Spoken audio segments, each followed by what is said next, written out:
Welcome to the InnoGuide Podcast, where we share the works of authors and mentors to guide innovation. In this episode, number 45, we'll be sharing The Empire of AI by Karen Hao.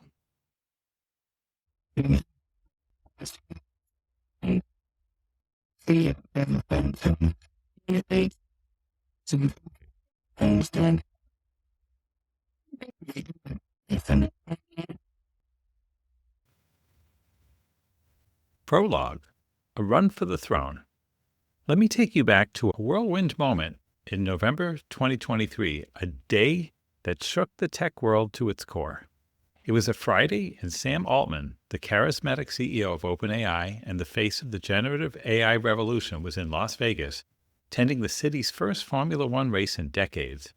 Amidst the glitz and glamour with celebrities like Rihanna and David Beckham in attendance, Altman received a shocking call. On a Google Meet, 4 of OpenAI's 5 board members informed him that he was being fired. The announcement was imminent. Stunned and blindsided, Altman could barely process the news. His characteristic composure kicked in, and he asked, "How can I help?" The board's response was curt: support the interim CEO, Mira Murati, his own chief technology officer. Altman, still reeling, agreed. The news spread like wildfire. OpenAI employees, investors, and the tech world at large were left in disbelief. OpenAI, after all, was at the pinnacle of its success. Since the launch of ChatGPT in November 2022, the company had become a Silicon Valley darling, boasting the fastest-growing consumer app in history and a valuation nearing $90 billion. Altman, with his unassuming demeanor and bold vision, had become a global celebrity, likened to Taylor Swift for his ability to captivate audiences. He had spent the past year globetrotting, promoting OpenAI's mission, and dazzling crowds with his vision of artificial intelligence as humanity's most transformative technology. But now, the man who had seemingly orchestrated OpenAI's meteoric rise was out. The board's public statement cited a lack of candor and transparency on Altman's part, undermining their confidence in his leadership. Employees learning of the news through the same public announcement were left in shock. Speculation ran rampant. Had Altman done something illegal? Was it related to his personal life or his other ventures? The lack of clarity only fueled the chaos. The board's decision triggered a cascade of events. Employees were furious, not just at the firing, but at the board's vague explanations. During an all-hands meeting, Ilya Sutskever, OpenAI's chief scientist and a board member, attempted to address their concerns but offered little clarity. His responses, often cryptic and evasive, only deepened the frustration. Employees demanded answers. Was this about Altman's role at the company or something personal? What would happen to their equity in the company's tender offer? Would Microsoft, OpenAI's largest backer, remain committed? The answers were unsatisfying, and tensions escalated. Meanwhile, the board faced mounting pressure from all sides. Microsoft's CEO, Satya Nadella, was reportedly furious at being informed of Altman's firing only minutes before the public announcement. Investors and employees alike began to question the board's judgment. Greg Brockman, OpenAI's president and a close ally of Altman, resigned in protest, and several senior researchers followed suit. Rumors swirled about Altman starting a rival venture, further destabilizing the company.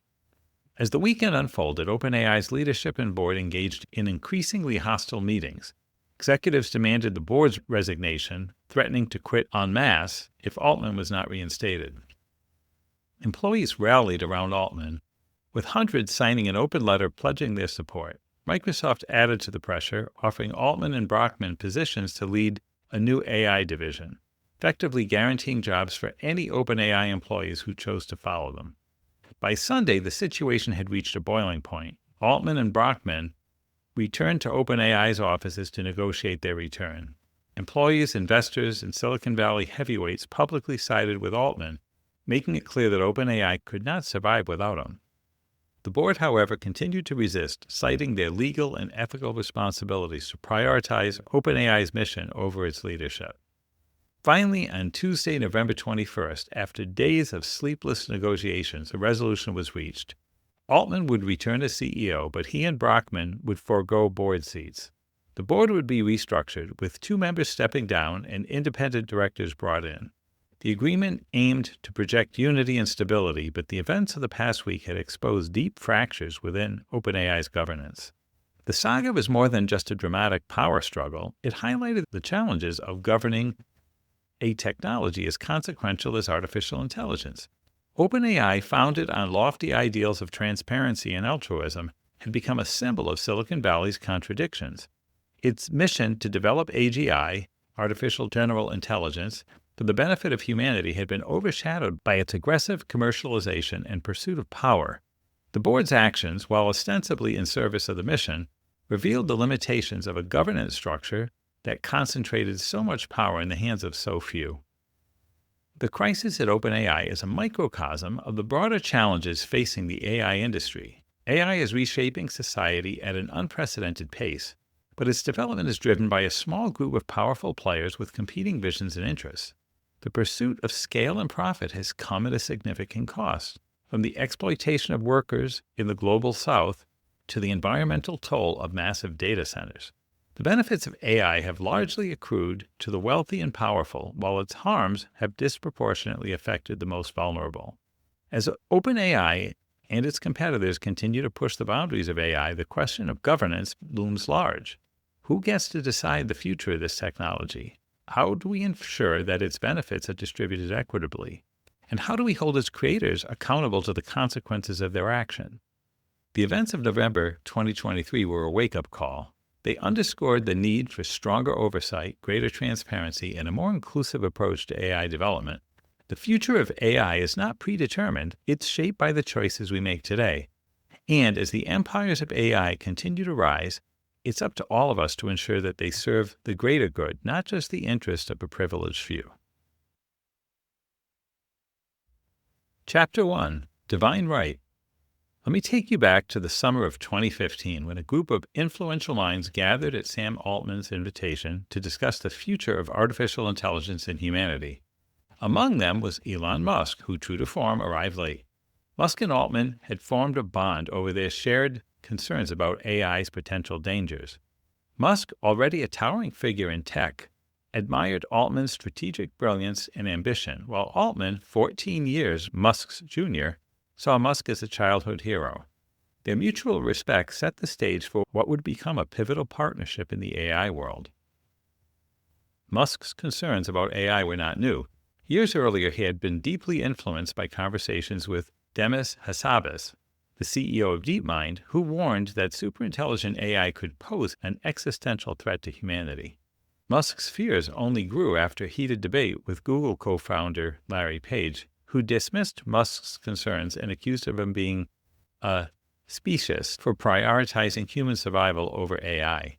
These experiences fueled Musk's obsession with AI safety, leading him to describe AI as summoning the demon and to advocate for regulation and oversight. By 2015, Musk was determined to counter Google's growing dominance in AI, especially after its acquisition of DeepMind. He began hosting dinners to rally support for an alternative version of AI development. Altman, then president of Y Combinator, shared Musk's concerns and proposed creating a nonprofit Manhattan Project for AI to ensure the technology would benefit humanity. Musk agreed, and the two began laying the groundwork for what would become OpenAI. The birth of OpenAI. Altman's vision for OpenAI was ambitious, a nonprofit dedicated to creating artificial general intelligence for the good of humanity. He proposed a governance structure where he and Musk, along with 3 others, would make key decisions about the technology's use. Musk, impressed by Altman's pitch, agreed to support the project. To solidify their mission, Altman invited Musk and a group of top engineers and researchers to a private dinner at the upscale Rosewood Hotel in Silicon Valley. The gathering included future OpenAI leaders like Greg Brockman, Daryl Amodei, and Ilya Sutskever. Musk, arriving over an hour late, joined the group in what would become the genesis of OpenAI. Musk named the organization OpenAI to reflect its commitment to transparency and collaboration. However, as time passed, nearly all the original members of the group would leave after clashing with Altman over his vision for the organization. Musk in particular grew disillusioned with Altman, feeling that he had been used to elevate Altman's profile. Their relationship soured, and Altman eventually replaced Musk. Altman's early life and rise. Sam Altman's journey to becoming one of the most influential figures in tech began in Chicago, where he was born in 1985 to a Jewish family. His mother, Connie, was a doctor and a lawyer, while his father, Jerry, worked in real estate and affordable housing. From a young age, Altman displayed a remarkable curiosity and drive. By the age of 2, he was fixing the family VCR, and by 8, he was programming on a Mac computer. His competitive nature and zest for victory were evident even in childhood, whether he was winning board games or picking Apple stock over his brother's choice of Applebee's. Altman thrived academically and socially at John Burroughs, a private school in St. Louis. He excelled in STEM, writing, and extracurriculars, becoming head of the yearbook, captain of the water polo team, and a model UN participant. It was during these years that he came out as gay, a decision that surprised his family, but ultimately strengthened their bond. However, his confidence often masked a sensitive and anxious side, traits that would follow him into adulthood. After graduating in 2003, Altman attended Stanford University, where he majored in computer science and developed an interest in AI and security. He dropped out in 2005 to co-found Looped, a location-based social network. Although Looped never achieved great success, it provided Altman with invaluable experience and connections. He sold the company in 2012 for $43.4 million, netting $5 million personally, and used the opportunity to springboard into Silicon Valley's elite circles. Altman's ability to tell compelling stories and build relationships became his greatest assets.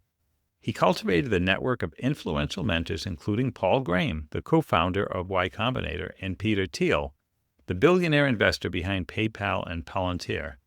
Graham saw Altman as a prodigy, comparing him to Bill Gates and Steve Jobs, and eventually named him as his successor to lead Y Combinator in 2014. Thiel, meanwhile, became a close confidant and financial backer, helping Altman navigate the world of venture capital and high-stakes deal-making. Altman's rise was marked by his relentless ambition and strategic acumen. He built a reputation as a master fundraiser and negotiator, earning nicknames like the Michael Jordan of listening and the Usain Bolt of fundraising. He also developed a knack for packaging his ideas in ways that resonated with investors, policymakers, and the media. His ability to connect with people on a personal level, combined with his growing wealth and influence, made him a central figure in Silicon Valley. However, Altman's climb to power was not without controversy. Critics accused him of being self-serving and dishonest, traits that created an atmosphere of distrust among some of his colleagues. These accusations would resurface throughout his career, including during his brief ouster from OpenAI in 2023. Altman's career has been defined by a tension between his ambition and his sensitivity. On one hand, he's a relentless visionary, driven to push the boundaries of technology and achieve unprecedented scale. On the other, he's deeply attuned to the risks and ethical dilemmas posed by his work. This duality has shaped his approach to AI, where he seeks to balance rapid progress with caution and responsibility. Altman's personal life has also been marked by complexity. His relationship with his family, particularly his sister Annie, has been fraught with tension. Annie's public allegations against Altman, including claims of abuse and abandonment, have cast a shadow over his otherwise meteoric rise. While Altman and his family have denied the allegations, the controversy underscores the human cost of his relentless pursuit of success. The creation of OpenAI was a culmination of Altman's ambition, connections, and vision. He was born out of a shared belief with Musk that AI posed both immense opportunities and existential risks. Together, they sought to create an organization that would prioritize humanity's well-being over profit. However, as OpenAI grew, it became clear that the organization's mission would be shaped as much by the egos and values of its leaders as by its technological breakthroughs. Altman's story is one of extraordinary ambition, but it's also a cautionary tale about the concentration of power in the hands of a few. As OpenAI continues to shape the future of AI, the question remains, who will hold its leaders accountable, and how will their decisions impact the rest of us? Chapter 2. A Civilizing Mission. Let me tell you about the early days of OpenAI, a time when big dreams, bold personalities, and a lot of uncertainties collided to create what would become one of the most influential organizations in artificial intelligence. It all started with a dinner at the Rosewood Hotel in 2015, where a group of entrepreneurs and scientists gathered to discuss the future of AI. Among them were Greg Brockman, former Stripe CTO, and Ilya Sutskever, a brilliant AI researcher from Google. These two would become the co-founders of OpenAI, and their partnership would shape the organization's trajectory. Brockman, a North Dakota farm boy turned Silicon Valley engineer, brought a startup mentality and a knack for building products. Sutskever, on the other hand, was a math prodigy and a protege of Geoffrey Hinton, one of the pioneers of deep learning. Together, they represented the perfect blend of engineering and scientific expertise, but their journey to founding OpenAI wasn't straightforward. It was filled with skepticism, persuasion, and a shared belief in the potential of artificial general intelligence.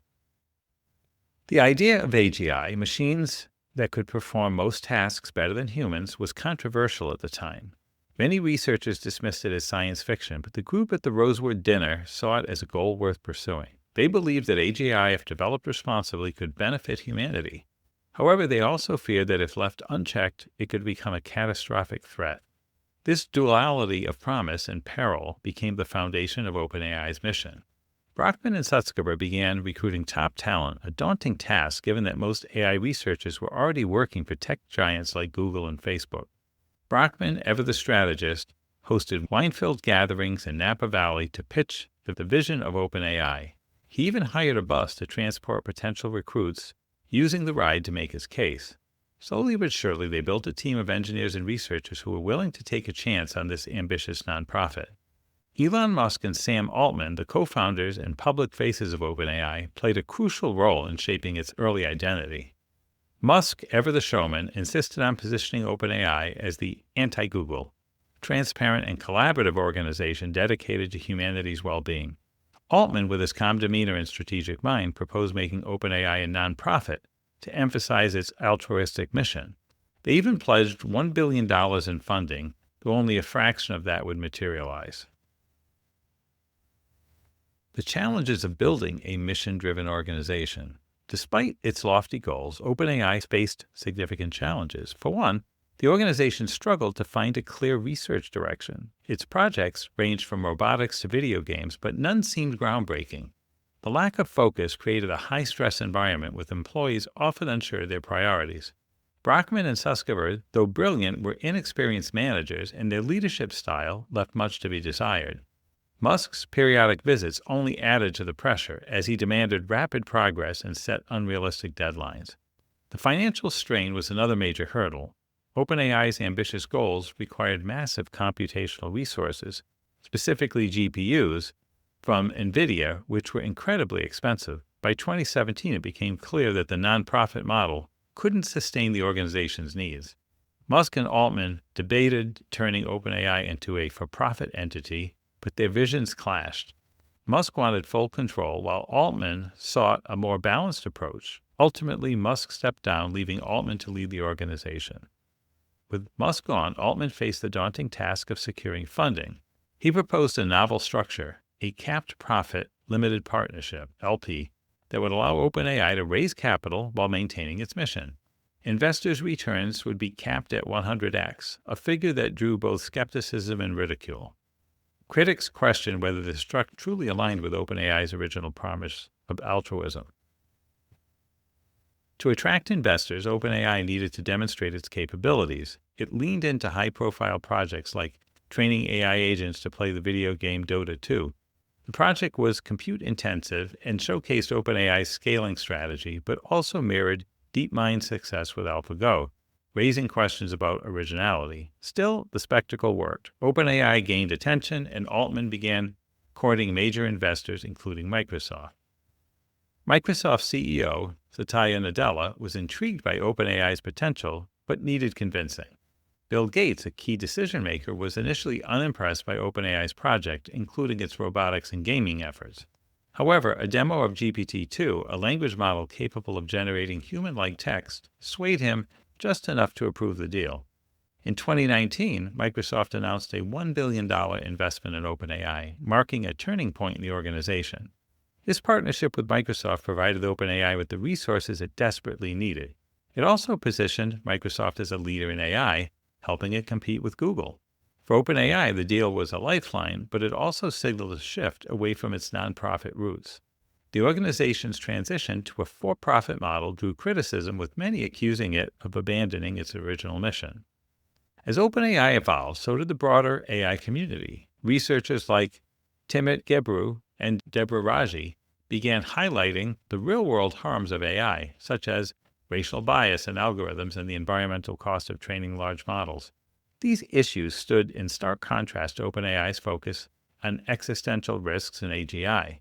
Critics argued that the organization's priorities were out of touch with the immediate challenges facing society. Even within OpenAI, tensions emerged. Some researchers pushed for a broader definition of AI safety that included fairness and accountability. However, leadership dismissed these concerns, focusing instead on the long-term goal of AGI. This narrow vision alienated some employees, including Dario and Daniela Amodi, who eventually left to form their own AI lab, Anthropic. By the end of 2019, OpenAI had transformed from a scrappy nonprofit into a well-funded for-profit entity. Altman's leadership brought stability, but it also marked a departure from the organization's original ideals. The shift to a capped profit model and the partnership with Microsoft ensured OpenAI's survival, but also raised questions about its true motivations. OpenAI's story is one of ambition, compromise, and the tension between idealism and pragmatism. It's a tale of how a group of visionaries set out to change the world, but found themselves navigating the messy realities of power, money, and influence. As OpenAI continues to shape the future of AI, its journey serves as a reminder that even the most noble missions are not immune to the complexities of human ambition. Chapter 3, Nerve Center. Let me take you inside OpenAI's world in 2019, a time when the organization was undergoing a dramatic transformation. By then, OpenAI had moved into the Pioneer Building in San Francisco's Mission District, a historic site that once housed a trunk factory. The building's industrial charm with exposed wood beams and sunlit lounges was a stark contrast to the neighborhoods outside, where gentrification and homelessness painted a much grimmer picture. Inside, however, OpenAI's offices felt like a bubble, a carefully curated alternate reality where employees could focus on their ambitious mission to build artificial general intelligence, AGI.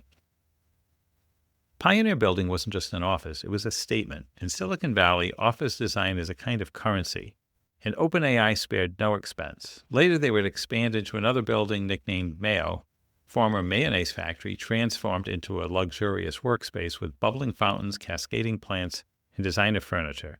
Sam Altman, OpenAI's CEO, personally oversaw the design, aiming to create an environment that symbolized the harmony between human and machine.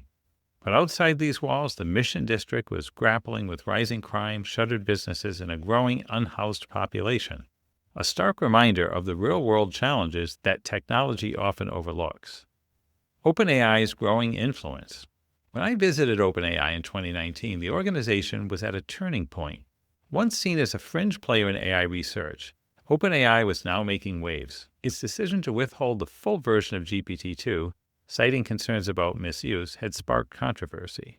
The announcement of its new capped profit structure and a $1 billion investment from Microsoft further signaled a shift in its trajectory. OpenAI was no longer just a nonprofit research lab. It was becoming a major player in the tech industry with a growing influence over AI research and policy. I sat down with Greg Brockman, OpenAI's Chief Technology Officer, and Ilya Sutskever, its head of research, to understand their vision. Brockman, ever the engineer, leaned forward with nervous energy, eager to defend OpenAI's mission. Sutskever, the philosopher, sat back, exuding a calm confidence. Their goal, they explained, was to build AGI to solve humanity's most complex problems: climate change, healthcare, and beyond. Brockman shared a personal story about a friend with a rare disorder who had struggled to get a diagnosis. AGI, he argued, could integrate medical specialties and provide answers that elude human doctors. But why AGI? Why not focus on existing AI technologies that were already making strides in these areas? This was a critical question. AGI, as OpenAI defined it, was a theoretical pinnacle of AI research, a system as intelligent and versatile as the human mind. It was a bold, almost fantastical goal, and one that many in the AI community viewed with skepticism. Meanwhile, existing AI technologies were already being applied to real-world problems, from optimizing power grids to detecting diseases. Critics argued that OpenAI's focus on AGI was a distraction from these more immediate and achievable applications. As I pressed Brockman and Sutskever for details, our conversation circled back to the same themes: AGI's potential to benefit humanity and the inevitability of its development and OpenAI's role in ensuring it was built responsibly. But their answers often felt vague, almost evasive. When I asked about the downsides of AGI, Brockman mentioned deepfakes, while Sutskever acknowledged the environmental impact of training large AI models. Yet they seemed confident that AGI's benefits would outweigh its costs. This confidence was emblematic of OpenAI's culture. Brockman, in particular, embodied the relentless drive that defined the organization. A self-proclaimed 10x engineer, he was known for his coding prowess and obsessive attention to detail. He had left Stripe, where he was CTO, to pursue his dream of building AGI, even holding his wedding at the OpenAI office. For Brockman, AGI wasn't just a career, it was a lifelong mission. But its intensity could be both a strength and a weakness. While he was the driving force behind OpenAI's progress, his micromanagement and tunnel vision often left employees burned out. At the heart of OpenAI's strategy was a simple but profound belief.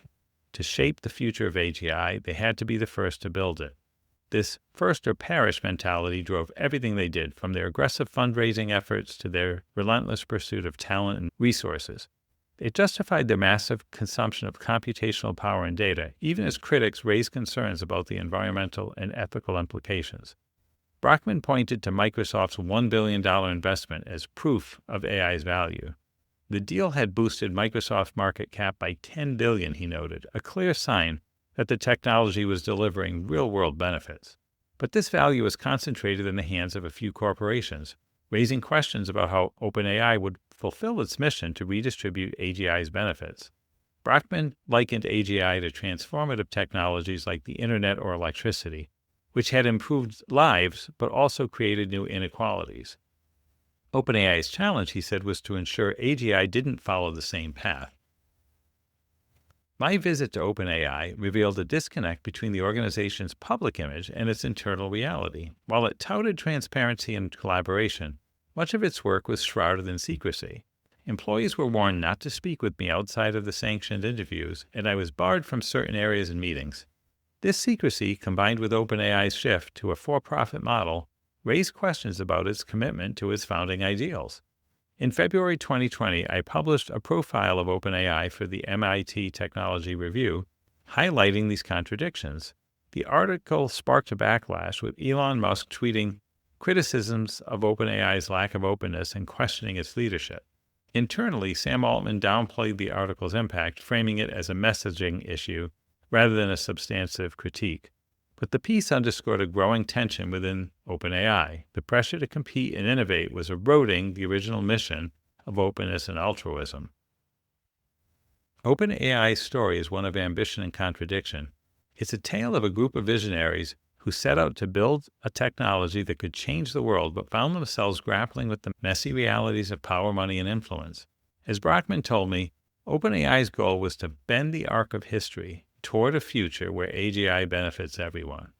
But the path to that future is fraught with challenges, and the organization's actions often seem at odds with its ideals. In the end, OpenAI's journey raises a fundamental question. Can a technology as transformative as AGI be developed responsibly, or will the race to be first inevitably compromise the very values it seeks to uphold? Only time will tell. Chapter 4. Dreams of Modernity. Let's start with a big idea. Every technological revolution begins with a dream, a rallying ambition that promises progress for all. That's the argument made by MIT economists Aaron Acemoglu and Simon Johnson in their book Power and Progress. They explain that technology doesn't advance on its own. It's driven by a collective belief that it's worth pursuing. But the people who have the power and resources to push these dreams forward are often a narrow elite. Their vision of progress, shaped by their own biases and self-interests, tend to benefit the few while leaving the many behind. Only through massive societal shifts or organized resistance can technology truly serve everyone. Take the cotton gin, for example, invented in the 1790s. It revolutionized cotton production in the American South, boosting economic growth and enriching landowners. But it also entrenched slavery, forcing enslaved people to work longer hours under harsher conditions. The elites profiting from the cotton gin even had the audacity to claim it made enslaved people happier. This pattern, technology promising progress but often deepening inequality, feels eerily familiar as we look at artificial intelligence today. The dream of AI has always been wrapped in the promise of progress. Even its name, artificial intelligence, was a marketing tool. Back in 1956, when a group of scientists gathered at Dartmouth College to define this new field, they needed a name that would capture imaginations. John McCarthy, one of the organizers, initially called it Automata Studies, but it didn't stick. So he rebranded it as artificial intelligence, a term that sounded sophisticated, desirable, and full of potential. The name worked. It attracted funding, talent, and attention. But it also set the stage for decades of hype and anthropomorphizing, where machines were described as learning, thinking, or even creating like humans. This anthropomorphizing wasn't just misleading, it became a tool for avoiding accountability. For example, when artists and writers sued AI developers for using their work without permission to train AI systems, companies argued it was no different from a human being inspired by others' work. The idea of AI as human-like also fueled fears of superintelligence, machines surpassing humans and threatening our existence. But intelligence itself is a slippery concept. Scientists can't even agree on what it means for humans, let alone machines. Yet AI has been measured against human capabilities, from vision to language to creativity, shaping the field's goals and benchmarks. The rise of deep learning. The history of AI is a story of competing visions. In the early days, two camps emerged: the symbolists, who believed intelligence came from knowledge and sought to encode it into machines, and the connectionists, who believed intelligence came from learning and focused on mimicking the brain's neural networks. For decades, these camps battled for funding and influence. The symbolists dominated for a while, creating expert systems that encoded rules and knowledge, but their approach was slow, expensive, and hard to scale. Then came the connectionists, led by figures like Geoffrey Hinton. In the 1980s, Hinton and his colleagues developed deep neural networks, which used multiple layers of interconnected nodes to process data. But the technology was ahead of its time. It needed more computing power and data than was available then. That changed in the late 2000s, when advances in hardware and the rise of the Internet provided the perfect conditions for deep learning to flourish. Google's acquisition of Hinton's company, DNN Research, in 2012 marked the beginning of a new era. Deep learning quickly became the foundation of modern AI, powering everything from speech recognition to self-driving cars. The commercialization of AI.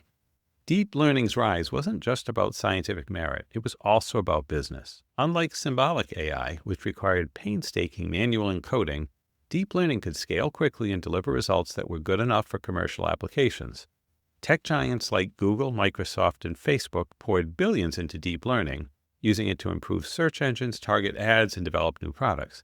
This marked the start of what Harvard professor Shoshana Zuboff calls surveillance capitalism, where companies treat users as the product, collecting vast amounts of data to fuel their AI systems. This data-driven approach wasn't without consequences. Researchers normalized the mass scraping of data, often without consent, under the guise of advancing AI. People's photos, social media posts, and even private conversations became training data. In some cases, this data collection targeted vulnerable populations. For example, a startup used AI-powered headbands to monitor students' brain activities in schools in Colombia and China, collecting data to improve its algorithms. Critics have called this phenomena data colonialism, likening it to historical patterns of exploitation. The limits of deep learning.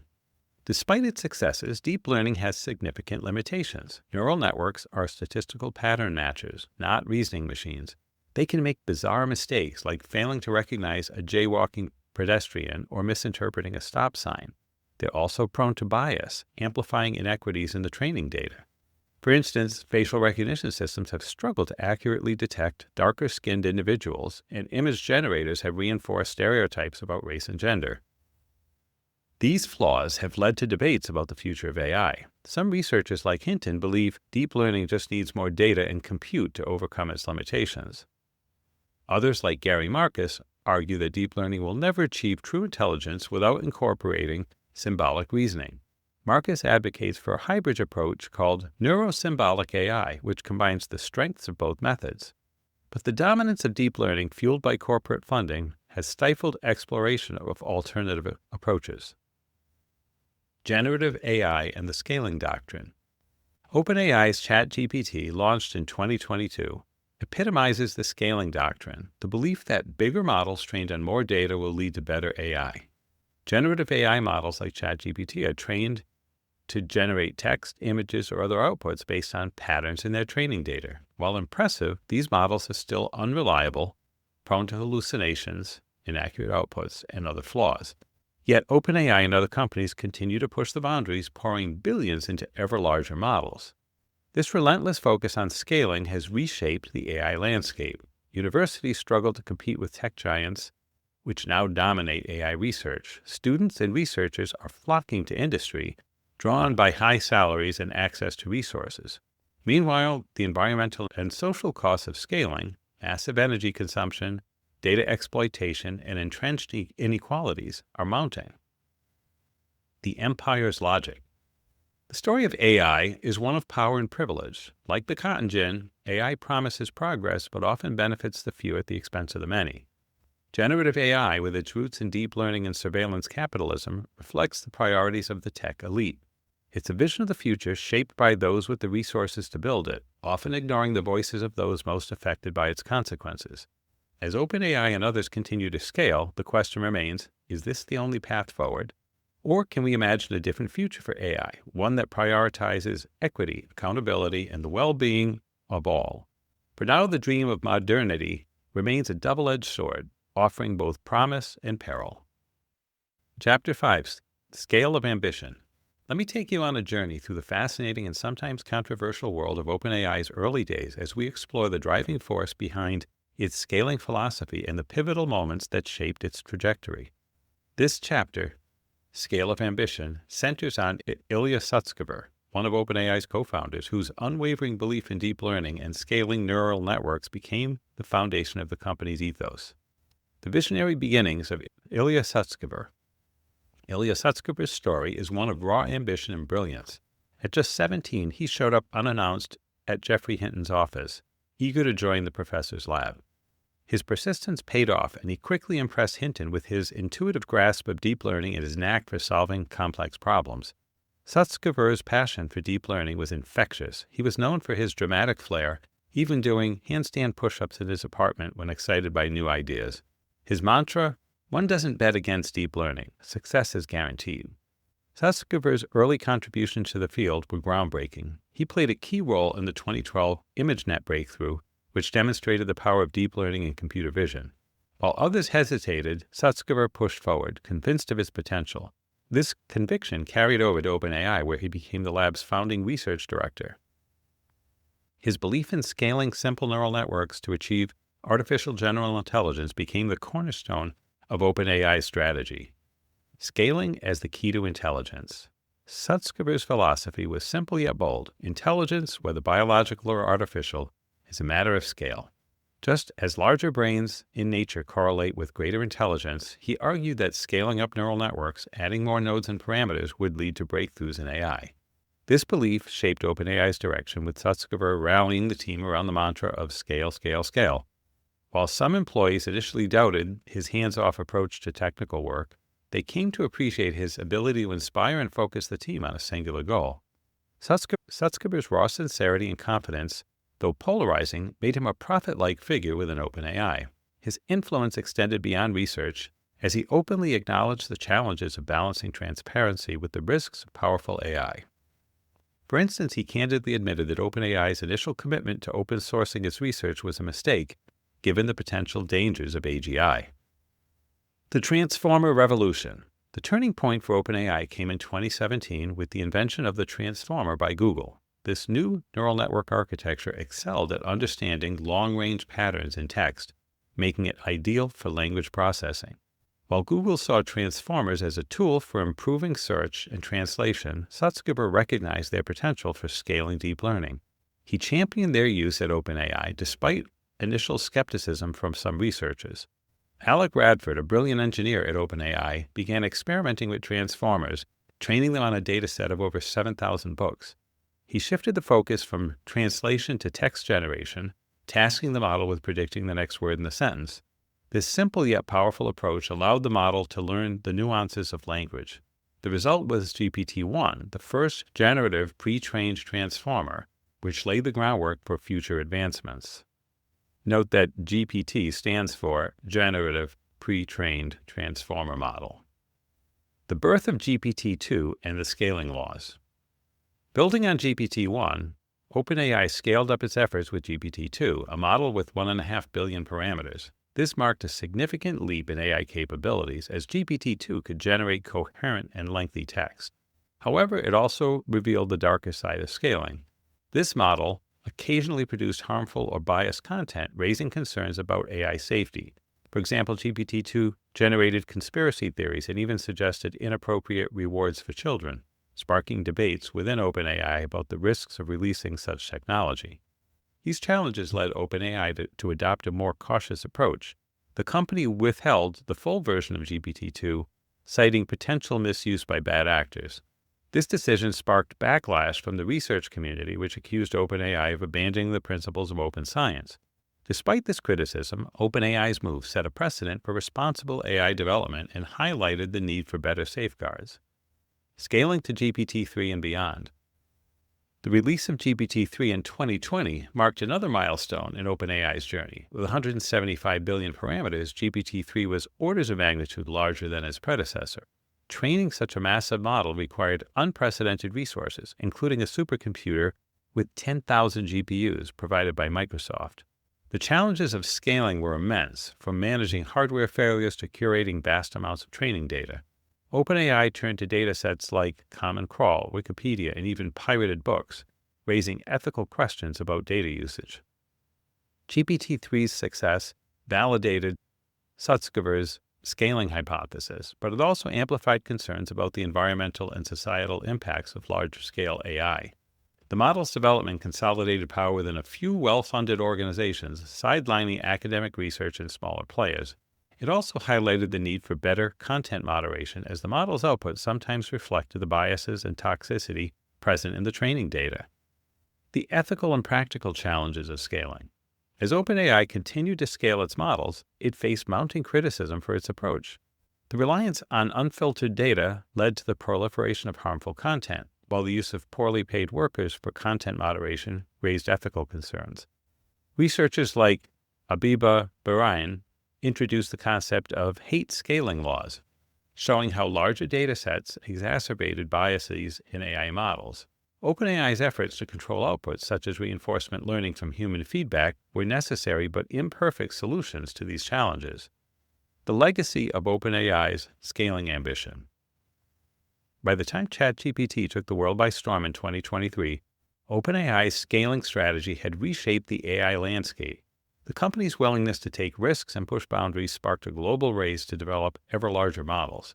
Yet, as this chapter reveals, the path to AGI is fraught with ethical dilemmas, environmental costs, and societal implications. OpenAI's journey serves as both a cautionary tale and a testament to the power of ambition in shaping the future of technology. In the end, Sutskever's mantra, "Feel the AGI," captures the spirit of OpenAI's mission. It's a call to embrace the possibilities of artificial intelligence while grappling with the profound questions it raises about humanity's role in shaping its own destiny. Chapter 6, Ascension. Let me tell you the story of how Sam Altman transformed OpenAI into a powerhouse using the same relentless ambition and strategic mindset that had defined his earlier successes.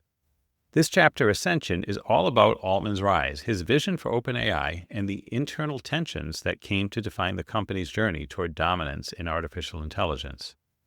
Altman's playbook, 10x or nothing.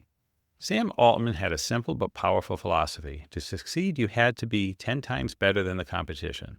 This idea, inspired by Peter Thiel's monopoly strategy, shaped Altman's approach to everything from his time at Y Combinator, YC, to his leadership at OpenAI. At YC, he expanded the accelerator's reach dramatically, funding thousands of startups and venturing into ambitious fields like nuclear fission and self-driving cars. By the time he left YC, Altman proudly declared, "We really built an empire."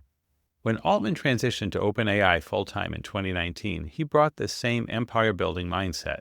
He didn't just want OpenAI to be a leader in AI, he wanted it to be the leader.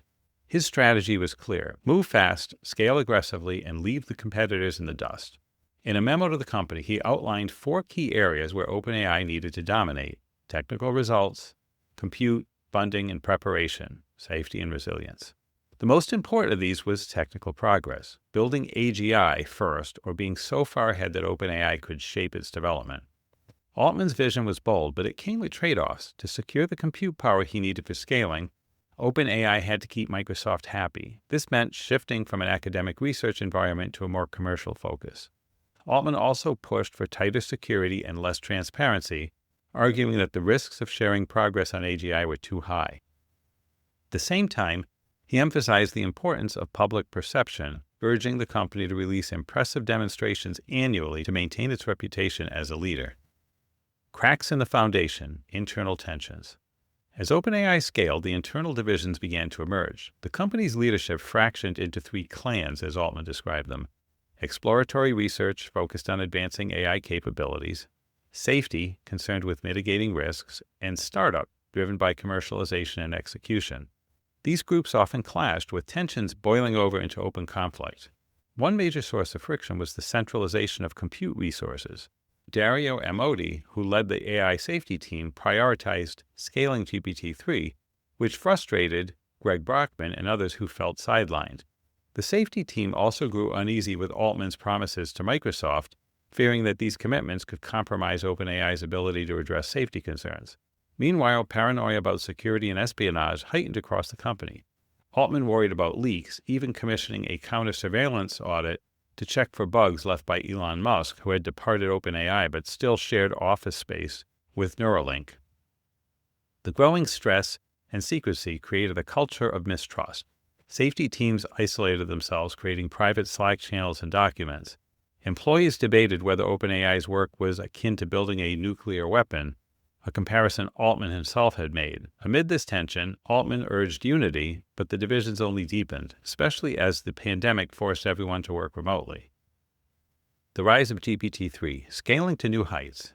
Despite this internal strife, OpenAI achieved a major breakthrough with GPT-3. Building on the success of GPT-2, the team scaled the model to 175 billion parameters using Microsoft's supercomputer with 10,000 GPUs.